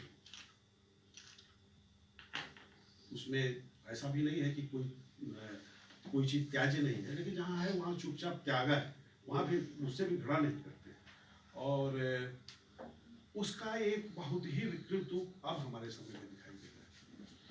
चरित्र का, जब आंदोलनों का, जब खास करके स्त्रियों का चरित्र जब बुद्ध का किया गया तो वो तो बहुत कोशिश थी, लेकिन स्त्रियों का आसान होता है। तो आज भी देखिए कोई स्त्री अगर आंदोलन करे तो 500 रुपये में कर रही होगी, या ये कर रहा होगा या वो कर, तो एक पूरा का पूरा चरित्र हनन और घृणा का जो विस्तार है हमारे समाज में, उसको कभी चुनौती देता है। अन्य कविताओं के माध्यम से, बुद्ध के प्रसंग के माध्यम से और कई अन्य कविताओं में, और कभी सीधे करके भी घृणा से बचना चाहते हैं। ऐसे समय में जबकि सबसे ज्यादा घृणा फैलाया जा रहा है हमारे समाज में, जब एक कवि इस चुनौती को रखता है तो हो सकता है वो समाज के सारे प्रसंग नहीं हो, लेकिन तब पाठक के सामने वो सारे प्रसंग आएंगे कि कहाँ कहाँ नफरत फैलाने का काम किस किस तरह से किया जा रहा है। तो इस तरह से कविता अपने कुछ संकेतों में हमारे समय के कठिन से कठिन जो प्रश्न है, हमारे समय की जो दुश्चिंताएं, हमारे समय का जो एक कहिए कि बहुत ही शब्दों से बचने क्योंकि जो शब्द है ये लोगों के लिए मुझे नहीं लगता कि और बहुत सारा मैंने मेरा भाषण भी बहुत पॉलिटिकल होना चाहिए, तो वो ये एक संकट आया है। इस समय चल क्या रहा है कि झूठ पर सारी चीजों को चला, जैसे पोस्ट ट्रुथ की बात करा, पोस्ट ट्रुथ तो बड़ा यूरोपियन शब्द ही है और बहुत ज्यादा उसका भारतीय, बल्कि मैं उससे अलग शब्द सोचता हूँ अल्टर ट्रुथ। जैसे वो कुर्ते का अल्टर करते हैं, वो कहा ना कि कुर्ते को हम काटते हैं, उस तरह से सत्य को भी काटते हैं। कुर्ते को काटकर अपने साइज में बनाने की तरह सत्य को काटकर अपने अनुरूप बना लेने का जो एक प्रवृत्ति चली है, इसमें कितना चरित्र हनन होता है, कितने है, कितना कुछ है, कहने की बात नहीं। और ये कविता बहुत संकेत में कई जगह छोटे छोटे संकेतों में ये बात कहती है। मैं गरज में नहीं जा रहा हूँ, लेकिन मेरी बात को ध्यान में रखिए, आप कविताओं को पढ़ेंगे तो उसमें सारे इसमें मिलेंगे। तो इस दृष्टि से तीसरी चीज है कि भाषा भी बदली है। लोग की भूमि रहते हुए जितेंद्र के इस संग्रह में इस समय के विमर्शों के अनुरूप नई भाषा है, और नई भाषा में कोई जटिलता नहीं है, सहज सरल भाषा है। क्योंकि हमारे समय की यही बड़ी चुनौती भी है। छायावाद और उत्तर छायावाद तक तो एक विशेषता थी कि कई बार बहुत साधारण बातें भी करनी हो तो असाधारण भाषा में कह दो, कुछ संस्कृत में छंद बनाइए आप इतना कि बात तो फिर कुछ नहीं है। कई बार कविता को जब हम उसको व्याख्या करते हैं तो बात नहीं है, लेकिन कहने का जो ढंग है, जो ध्वनि है, छंद है, तो हमारी कविता में, आज की कविता में, जितनी कविता में वो तो है। तो यहाँ पर एक बड़ी चुनौती है कि हम जो कठिन और जटिल प्रसंग है हमारे समाज के, जो हमारी दुश्चिंताएं, उन दुश्चिंताओं को सरल सहज भाषा में कैसे व्यक्त करें। और इस चुनौती के साथ ये पूरा संग्रह लिखा गया है, क्योंकि तभी एक नई भाषा बनी है, एक नई भाषा इसमें बनी है निश्चित रूप से। तो देखिए कि कुछ चरित्र भी गाँव के यथार्थ को नहीं छोड़ते, वहाँ उसका एक विस्तार, जैसे राम दुलारी जैसे राम दुलारी जैसे चरित्र का गाँव में उसको लाया जाना, ग्रामीण यथार्थ में जो बदलाव आ रहे हैं, तो ग्रामीण जीवन में अपने मुखर प्रतिरोध में जैसे आ रही है, तो प्रतिरोध क्या है, इतने आदि रहे चुप रहने के लिए हमारा समाज कि वो बोल ही दे अगर, तो वो भी उसमें भी कोई विद्रोह कुछ क्रांति दिखाई देने लगती है, तो इतना डरे हुए होते हैं। तो इसमें भाई साहब कैसे हैं, तो इसमें भी डर हो सकता है कि भाई इसकी ऐसे चुपचाप क्यों नहीं निकलूँ, चुपचाप जैसे रोज जाती थी तो चुपचाप चली जाती ना, आज इसके ये कैसे कह दिया भाई साहब कैसे, जरूर इसमें कुछ बड़ी घटना। तो मतलब हम इतने आदी हो गए हैं ना, और आगे की स्त्रियों की चुप रह लेंगे कि अगर वो बोलती है तो वो बहुत, लेकिन राम दुलारी से बोलती ही नहीं है, वो बोलती बंद भी कराती है, बोलती बंद कराने की भी कला जानती है। और तब वो एक वही जो यथार्थ बदल रहा है। अब तक तो का जो इतिहास रहा है कि शराबी पतियों से पिटने का इतिहास, अब शराबी पतियों के पीटने का जो नया इतिहास बन रहा है ग्रामीण जीवन में भी, शहर में उसको भी कविताएं दर्ज करती है, और ऐसे चरित्रों के माध्यम से ऐसे लोगों के लाने के कई रूप में स्त्री की पहचान का संकट, उसकी रुपए पैसे खाने जीने की जो बुनियादी ज़रूरतें हैं, इन ज़रूरतों के न होने के संकट से ज़्यादा बड़ा संकट होता है पहचान का संकट। संजना तिवारी जैसी पूछता है, संजना तिवारी का संकट क्या है? उनके पास कोई ऐसा नहीं है कि वो कुछ भी ना करके खा सकती हैं, पति उनके कमाते ही हैं, नौकरी करते हैं, और तो बेटी बड़े पदों पर चली गई, लेकिन वो एक पहचान और काम एक स्त्री, और उस तरह के हजारों पुरुष हैं जो उस तरह से पहचान बनाते हैं और काम करते हैं, तो उसकी वो ध्यान नहीं खींचता, लेकिन एक स्त्री इस रूप में भी अपनी पहचान बना रही है, तो ये महत्वपूर्ण है। और मैं बधाई देता हूँ जितेंद्र जी को कि संजना तिवारी को तो इनसे भी पहले से हम लोग देख रहे हैं उनको आते हुए नहीं पड़ता इन्होंने, तो वो है इनसे पहले से इसलिए कर रहा हूँ कि उनके उम्र में पड़ा हूँ, राधेश्याम तिवारी से मेरा परिचय 1984 से, तो वो दिल्ली नहीं आए थे, न मैं दिल्ली में था, न राधेश्याम दिल्ली में थे, और न जितेंद्र जी दिल्ली में। जब मैंने कविता लिखी तो मैं जानता भी नहीं था कि राधेश्याम तिवारी की पत्नी है। लेकिन ये है कि मैं सिर्फ ये कहना हूँ कि जानता तो मैं पहले से था और उनके काम को एक तरह से मानता भी था, लेकिन लिखा जितेंद्र जी ने, तो इसके लिए भाई इसीलिए और कह रहा हूँ खास।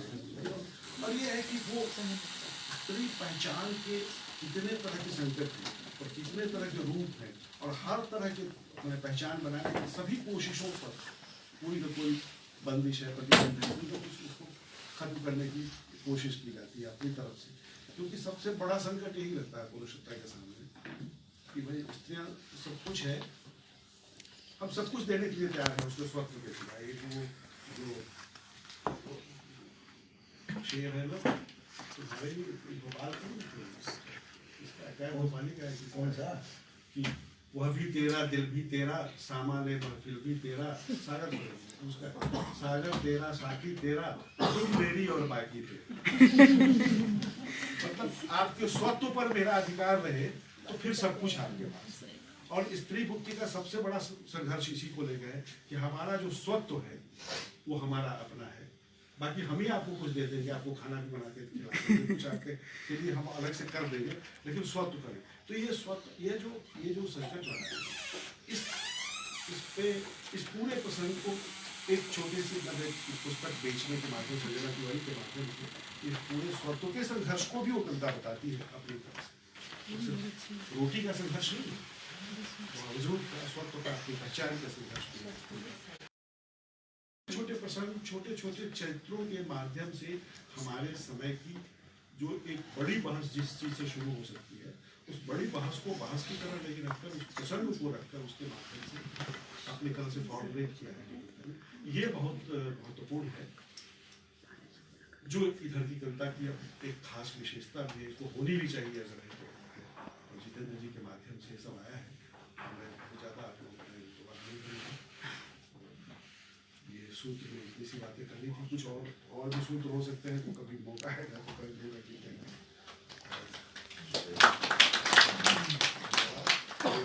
बहुत बधाई, उन्होंने हमारे समय के बहुत सारे जटिल सवालों को अपनी तरह से फॉर्मुलेट किया और छोटे से प्रसंग, छोटी सी घटना, छोटे से विचार या छोटे से आइडिया के माध्यम से उस महत्वपूर्ण सवाल को कविता में व्यक्त करने की कोशिश की है। और यह एक, कम से कम मैं ये मानता हूँ कि यह इनका एक नया रूप तो है ही, एक अलग रूप तो है ही, एक विशिष्ट रूप तो है ही, जिसकी चर्चा शुरू में की, और इसी चर्चा के साथ इनको बधाई देता हूँ। एक सूचना है, ग्राउंड फ्लोर पर राजकमल प्रकाशन द्वारा पुस्तक प्रदर्शनी लगाई गई है, तो कोठा काव्य से उपलब्ध है, तो आप वहाँ देख सकते हैं और खरीद भी सकते हैं। हमारी अगली वक्ता सुप्रसिद्ध कवित्री अनामिका जी हैं। आपकी कुछ प्रमुख कविता संग्रह है, गलत पते की चिट्ठी, बीजाक्षर, अनुष्टुप, अब भी वतन को तुम्हारी जरूरत है, दूध धान और खुरदरी हथेलियाँ। आप कई प्रतिष्ठित पुरस्कार से सम्मानित हैं, जैसे राष्ट्रभाषा परिषद पुरस्कार, भारत भूषण अग्रवाल पुरस्कार, गिरिजा कुमार माथुर पुरस्कार, ऋतुराज सम्मान, गुरुदेव सम्मान, केदार सम्मान आदि। अब मैं कुछ उन्हीं की पंक्तियों के साथ उनको यहाँ सादर आमंत्रित करती हूँ। सारे संदर्भों के पार मुश्किल से उड़कर पहुँची हूँ, ऐसी ही समझी पढ़ी जाऊं जैसे तुकाराम का कोई अधूरा अभंग। अनामिका जी। हमारे जितेंद्र को सब लोग कितना प्यार करते हैं ये मैं देख रही थी। हमारे समय के दो दृष्टि संपन्न कवि मेरे दोनों तरफ बैठे हैं जिनसे मैंने बहुत सीखा है और जो मेरे जिनसे बहुत तरह की बातचीत होती रही है लगातार। मेरे सामने अनुवाद हमारे अनन्य कुछ मित्र बैठे हैं, 3 मित्र तो दिखाई दे ही रहे हैं। हमारी नंदिनी साहू हैं, वो बैठी हैं और आप सब हैं, युवक हैं जो लगातार इनसे कुछ सीखते रहते हैं और कभी कभी मुझे आके बताते हैं कि क्या सीखा और कैसे इन्होंने नई तरह के स्फुलिंग आप में जागृत किए। तो जो इतना प्यार पाता है वो कैसी कविताएं लिखता होगा। जो मन में इतना प्यार जगा पाता है वो जिस तरह की कविताएं लिखता होगा उसके सूत्र क्या होंगे, यही समझने की कोशिश हम करते हैं। देखिए जितेंद्र जी की पीढ़ी तक आते आते ये बात स्पष्ट हो गई थी, आप सबके सामने स्पष्ट हो गई थी। आपने इतनी क्रांतियां देखी थी, फ्रांसीसी क्रांति से लेके रूसी क्रांति, औद्योगिक बहुत सारी क्रांतियां देखी थी और आपने ये भी देखा था, आप सब पढ़े लिखे लड़के थे और आपको साहित्य को जीवन समझने का सूत्र चाहिए था आपको साहित्य से।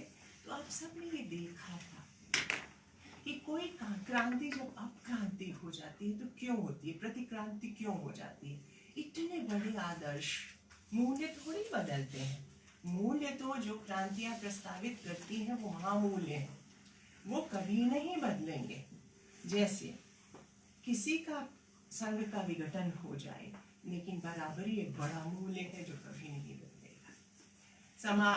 समानता के अलावा भाईचारा और बहनापा एक इतना बड़ा मूल्य है जिसका कुछ नहीं बिगड़ना। इसके अलावा स्वाधीनता इतना बड़ा मूल्य है जिसका कुछ नहीं बिगड़ना है। ये शरीर में आत्मा की तरह है, शरीर ध्वस्त हो सकता है मगर आत्मा ध्वस्त नहीं होती अगर हम मान के चलें तो ये मूल्य नहीं ध्वस्त होने वाले, चाहे प्रमेय ध्वस्त होते रहे। इसकी समझ तो आप इस पीढ़ी में आ ही गई थी। अब फिर आत्मविश्लेषण का समय था, धीरज से देखने का समय था। जब ठोकर खा के देखते हैं, गिरते हैं तो सामने चारों तरफ देखते हैं, गौर से देखते हैं और उसके बाद गौर से देखता हुआ आदमी कुछ विचित्र स्थिति में होता है। अंधेरा है मान लीजिए, पूरा रोशनी पूरी आई नहीं है, रोशनी का स्रोत छीन के अंधेरे में का टनल याद कीजिए, सूरज कहीं है भी नहीं भी है और उस कम प्रकाश में ध्यान से देखना है। आपके मुंह के बल गिर पड़े हैं, कोई प्रयोग है जो विफल हो गया है, बड़ा प्रयोग है, महाप्रमेय का विफल हो, आप गौर से देखना तो सीख ही जाएंगे क्योंकि आपको रास्ता आगे भी काटना है, भूलों से भी सीखना है और आपको जीवन के मूल तत्व भी चाहिए। तो आप आँख सिकोड़ करके जब गौर कम रोशनी में देखना होता है और गौर से देखना होता है तो ऐसे भावें चढ़ जाती, भावें सिकुड़ जाती है, भावें सिकुड़ती है। दूर से देखने पर लगता है आदमी कितना नाखरूस होगा, लेकिन वो इसलिए भावें सिकुड़ के देख रहा है कि वो समझ रहा है, वो दृष्टि को उसको समझ में ध्यान से देख के उसको समझना है कि आखिर ये हुआ तो क्यों हुआ। तो उस समय उस तरह के जब भाव से कोड़ के देखने की स्थिति हुई तो मुझे लगता है 2 तरह की कविताएं लिखी हैं। पहली कविताएं भाव से कोड़ के ये देखने की कोशिश करती रही कि ये जो ध्वंस है, ये जो टूटा है, ये जो घटनाएं नए परिदृश्य में दिख रही है, क्रूरताएं नए तरह से सिर उठा रही हैं, तो इसको हम अपनी कविता के फ्रेम में कैसे जड़ें, उसके जो हमारे राजनीतिक प्रमेय हैं या सिद्धांत हैं उनकी अनुभूतियों के साथ इन घटनाओं की व्याख्या कैसे करें। तो उस तरह की कविताएं और उनको संदर्भ कैसे दें, इस तरह की कविताएं लिखी गई जो प्रगतिशील आंदोलन से जुड़े ज़्यादातर लोगों ने लिखी, जो बाद में मेडिटेटिव भी हुए थे। उसके बाद एक कुछ कविताएं ऐसी भी उसमें लिखी गई जिसमें जीवन को, प्रकृति को, संबंधों को ऐसे देखा गया जैसे जीवन में पहली बार देखा जा रहा है ना। जैसे घास ही देखी गई, तो ऐसे ये भी कविता लिखने का एक ढंग होता है, आप सब कविता लिखते हैं, आपको पता है। ये घास ऐसे की देखी गई, अब फूल जो है, उम्र के फूल झड़ने की बात है, वो ऐसे देख रहे हैं कि जैसे पहली बार संबंध। बेटी जो आईने के सामने, अलमारी बिकने वाली, कबाड़ी ले जाएगा अलमारी खरीद के, उस किताबें थी उस अलमारी में, अब खाली है, वहाँ एक आईना था, वहाँ पर बेटी ने अपनी माँ, बड़ी हुई बेटी ने माँ के दुपट्टे तरह तरह से लपेट के वो खुद को देख रही है, और वो कबाड़ी के घर जा, इतना बड़ा मतलब रूपक है ये कबाड़ी की ओर जो जा रहा है वो कौन, क्या है जो टूट गया है, वो कौन सा आईना है, उसमें भी स्मृतियां हैं। तो जो भी गया या जाने की ओर है, वो भी कभी महत्वपूर्ण था, और उसमें भी कुछ था जो हमेशा हमारे साथ रहेगा। वो किताबें तो छूट गई, जैसे महाप्रेम में ध्वंस हो गए, लेकिन वो भी तो छूट गए, हमारे पास रहेंगे, उसको कबाड़ी क्या नहीं बेच सकते हम, क्योंकि पदार्थ जाता है का क्षय होता है, ऊर्जा का क्षय नहीं होता। ठीक उसी तरह अगर मान लीजिए आप शरीर आत्मा के चक्कर में नहीं भी पढ़ना चाहें, लेकिन फिजिक्स तो समझिए क्या, मेटाफिजिक्स छोड़ दें, फिजिक्स ही याद रखें, तो भी आप मैटर जा सकता है, वो जा सकते हैं, रास्ते बदल सकते हैं, लेकिन एनर्जी कैसे जाएगी, वो जो विचार की ऊर्जा है और मूल्य कैसे जाएंगे। तो कबाड़ी के घर वो नहीं जाता, तो उसमें वो भी एक नए सिरे से, वही आईना था लेकिन नए सिरे से उसके सामने बेटी और तरह तरह के वो उसके वो समझने का ढंग देखा गया। तो जितेंद्र की मेरे ख्याल से सबसे बड़ी विशेषता ये है कि इसने घटनाएं भी गौर से देखी हैं और आंख से कोड़ के देखी हैं, और सड़क की घटनाएं, बस को कहता है कि बहनों की कहते हैं जितेंद्र जी कहते हैं कवि के लिए आदर्श उचित नहीं चलता है, कवि को हमेशा एकदम लेकिन फिर भी जितेंद्र, शेक्सपियर कहता है हम कह सकते हैं, लेकिन जो जीवित है वो तो कहते ही हैं। तो वो कहते हैं कि बस को कहते बहनों की तरह इन्होंने मैं तो, और वो विफलता की ओर जाने वाले जो रास्ते थे वहाँ सभी बहनों, इतना सुंदर वो सगापन का प्रयोग, सभी बहनों की तरह इस बस में, एक बस जा रही है ऊपर, एक बस आ रही है ऊपर। मैं तो बहुत लगता है कभी कभी ऐसा आपने देखा होगा, पहाड़ पर इन्हीं के पास मैं एक बार गई थी, तो वहाँ अजीब दृश्य होता है, एक बस ऊपर जा रही है, एक बस नीचे आ रही है, खिड़की से ऊपर जा रहा है वो आदमी और नीचे जा रहा है वो आदमी, दोनों की निगाहें मिलती, तो दो पीढ़ियों की निगाहें इनकी कविताओं में मिलती। एक बस जो ऊपर जा रही है, एक बस जो नीचे आ रही है, संधित व्यक्ति है, गालिब से लेके, जैसा कि इन्होंने कहा सबसे इनका अंतर्पाठीय संवाद होता ही रहता है।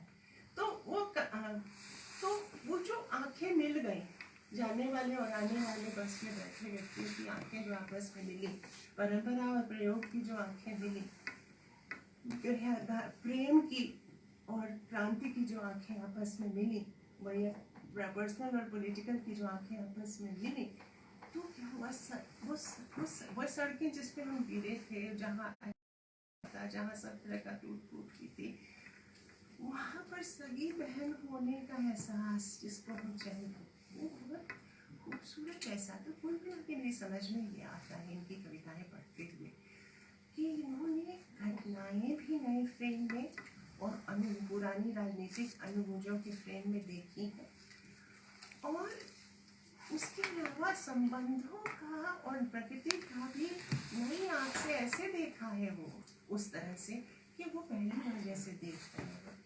आप जापानियों के यहाँ कभी जाइएगा, एक मैं तो जापान नहीं गई, मैं कहीं नहीं गई, लेकिन मैंने एक जगह यहाँ देखा है, जापानी एक कोई है परिसर, उसमें कभी कभी वो वहाँ करते हैं, सभा करते हैं, नागासाकी दिवस करते हैं या कुछ करते हैं, तो मैंने देखा कि पत्थर के टुकड़े होते हैं उनके पास, तराशे पत्थर के टुकड़े होते हैं, पानी भी है नीचे, तो ऐसे पत्थर डालिएगा ना पानी में तो लगेगा कि नीचे फूल खिल गया।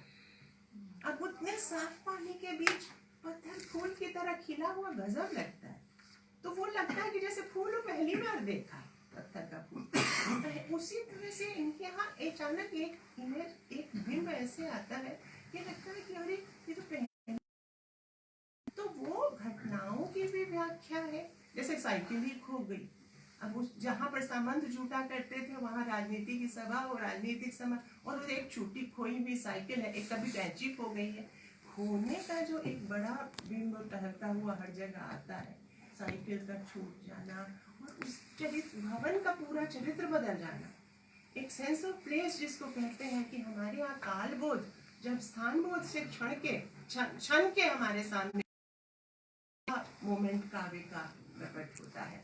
तो खैर, तो वो कहते उस तरह से प्रेम, जो प्रेम नहीं सखी, मैं तो कहती हूँ कि पत्नी को आपको लाना चाहिए था प्रीतम जी, इतने ढंग से नहीं, इतना मुझे लगता है कि किसी का धन्यवाद कहना, उपकृत होना, उसका ये उसके पूरे बीइंग से उसकी स्वीकृति व्यक्त करना, ये भी एक नए तरह से चीजों को देखने का ढंग है।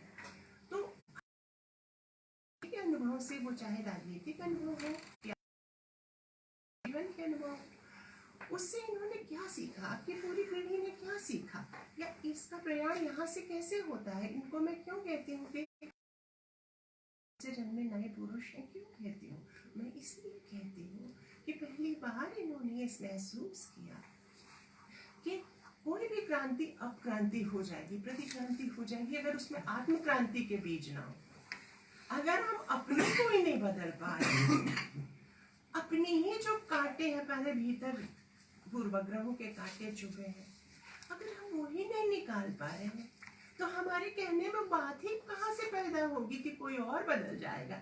हम तो एक अपने बच्चे जिनको संबोधित करके इन्होंने कविता पूरी लिखी है, जो आपने पढ़ने को कहा, नए योद्धा, आपकी नई पीढ़ी को ही, जहाँ तक मेरी समझ में आता है, आपके रिसर्च स्कॉलर्स को ही उन्होंने संबोधित करके लिखी होगी कि वो एसिड रेन है उनकी कविताओं में, हो सकता है अम्ल की बारिश है, लेकिन वो नहीं हो। तो उनको संबोधित, जो आप उनको कैसे बदलेंगे, अगर आप ही के व्यक्तित्व में ऐसे कांटे होंगे, तो आप बृहत्तर क्रांति की बात आपकी ऑथेंटिक नहीं लगेगी।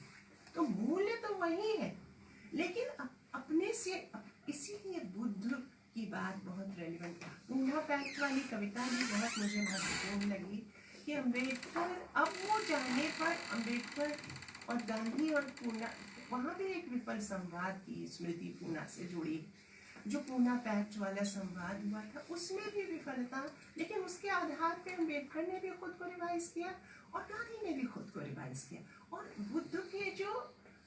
बुद्ध के आलोक में खुद को दोबारा देखने की जो बात है, और ये मुझे लगता है अभी के दर्शन का सार है।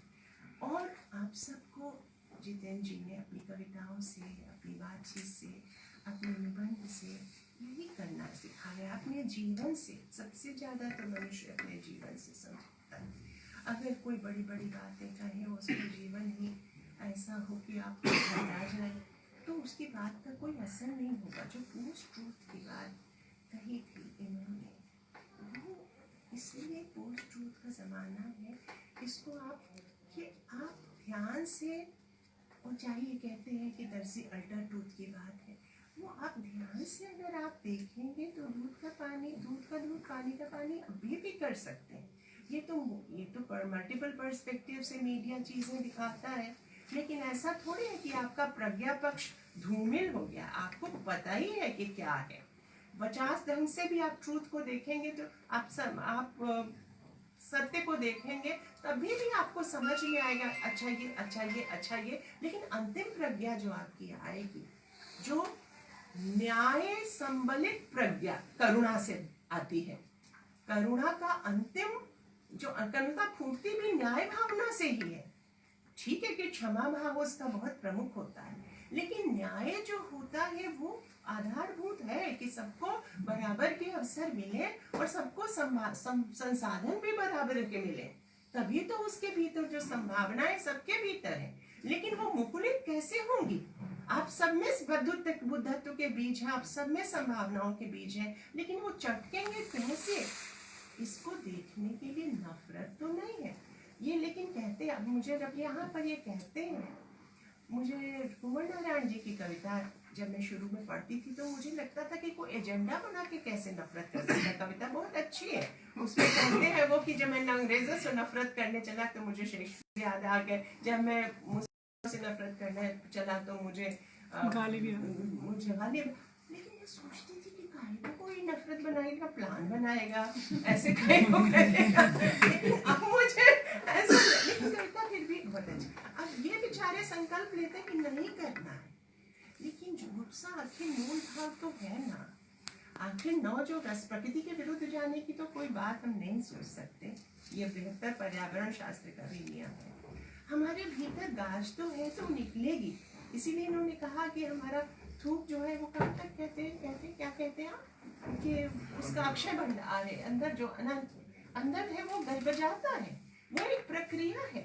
न्याय से करुणा की ओर आते हुए बीच में बहुत सारे थेरेप्यूटिक्स रिलीज होते हैं।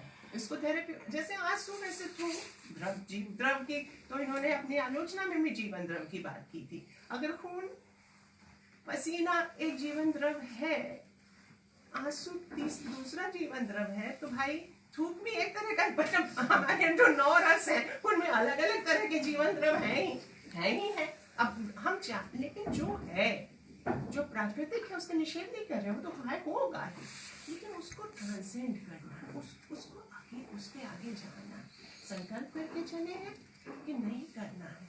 लेकिन फिर भी जो जुगुप्साकारी दृश्य हमारे चारों तरफ है, जिसके लिए हमें बहुत ज्यादा सतर्क होके रहना पड़ता है, आंख सिकोड़ के देखना पड़ता है, आंख सिकोड़ कर गौर से देखना पड़ता है, गौर से इसलिए देखना चाहते पड़ता है कि जो सबकी जो सबसे बड़ी बात है, गांधी जी की बात, जो सबसे परेशान हाल आदमी है, जो सबसे परेशान हाल कुंबा है, जो सबसे परेशान हाल स्त्री है या दलित है या मतलब मजदूर है या किसान है या जो सबसे बूढ़ा आदमी है, कोई भी जिसके मतलब नीग्रो है, कोई भी जो परेशान है, उसकी तरफ से देखने का शऊर ही न कविता है, उसको गौर से देखना और उसकी ओर हाथ बढ़ाना, यही तो कविता का काम है। उसके जो आसपास बिंब है उसको अपना बना लेना, उसका जो स्थान है उसको अपना बना लेना, उसके जो चरित्र है, चरित्रों की बात सब में कहीं मैं अलग से बात नहीं करूंगी, लेकिन वैयक्तिक जीवन में भी अचानक पुस्तक मेले में कोई चल रहा है और पुराना दोस्त मिल गया, पुराने दोस्त की भाभी ने जो मजाक किया वो भीतर रह गया। अब उस पुख्तेपन को नए सिरे से एक जीवन दृष्टि की तरह विकसित करना और उसके बाद उसके अपने को देखना, अपना जीवन देखना, अपने आसपास का जीवन देखना, एक बड़ी बात है जो मैं इसके लिए इनको बहुत बधाई देती हूँ। और ये न्याय सम्मिलित करुणा के जो मंत्र इन्होंने साधे हैं, और अपना वो जो मुझे लगता है कि थूक जो आता है, मतलब थूकने के बाद फिर से जो करुणा आती है, क्या आखिर इसने ऐसा किया होगा, क्राइस्ट वाली बात या बुद्ध वाली बात, तो इसकी भी मनस्थितियाँ परिस्थितियाँ कुछ होंगी जिसके कारण इसका व्यवहार ऐसा हुआ है, तो हमारा संवाद उससे है। केवल विवाद करना तो कभी भी ना कविता का ना किसी समाजशास्त्रीय प्रमेय का उद्देश्य होता है। विवाद के बाद आखिर संवाद ही तो करना है ना, तो उसके उस लायक बनाना। हम अपने जीवन, दैनिक जीवन में भी हमारे कुछ लोग होते हैं जिनसे संवाद असंभव होता है, लगता है कि असंभव है, फिर भी कोशिश तो करनी है। इसी तरह हमारे राजनीतिक जीवन में भी कुछ लोग इतने क्रूर हैं कि लगता ही नहीं कि उनसे आखिर तो जनतंत्र ही एक माध्यम है, संवाद ही एक माध्यम है, तो कोशिश तो करनी है। कोशिश करता हुआ आदमी दुनिया का सबसे सुंदर आदमी होता है। एक बड़े उद्देश्य के लिए जो कोशिश कर रहा है, लगातार हार के भी कोशिश कर रहा है, संवाद की कोशिश कर रहा है, ऐसे सुंदर व्यक्ति को, सुंदर सुंदर के लेखक को मैं हृदय से अपना रहा।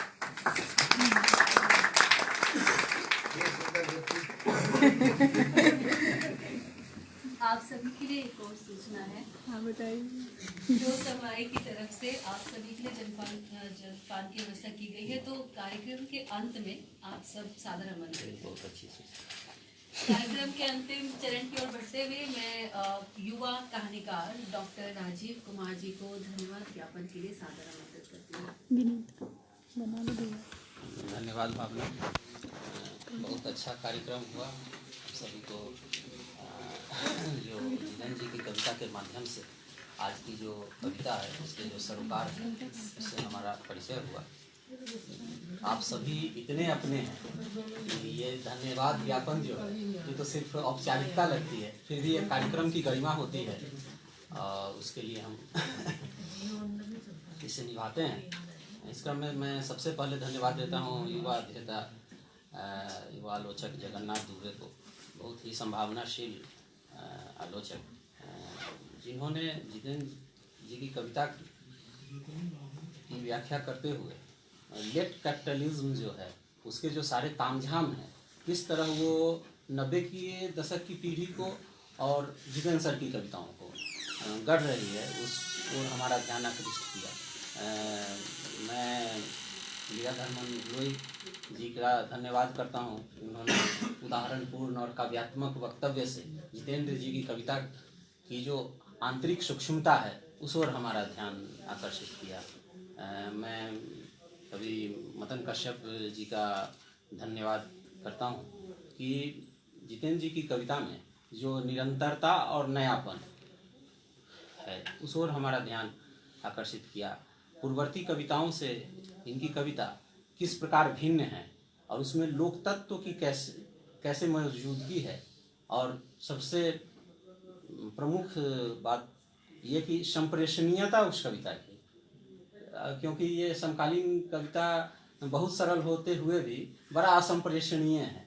आप फर्क नहीं कर पाते हैं कि काव्यत्व जो है उसमें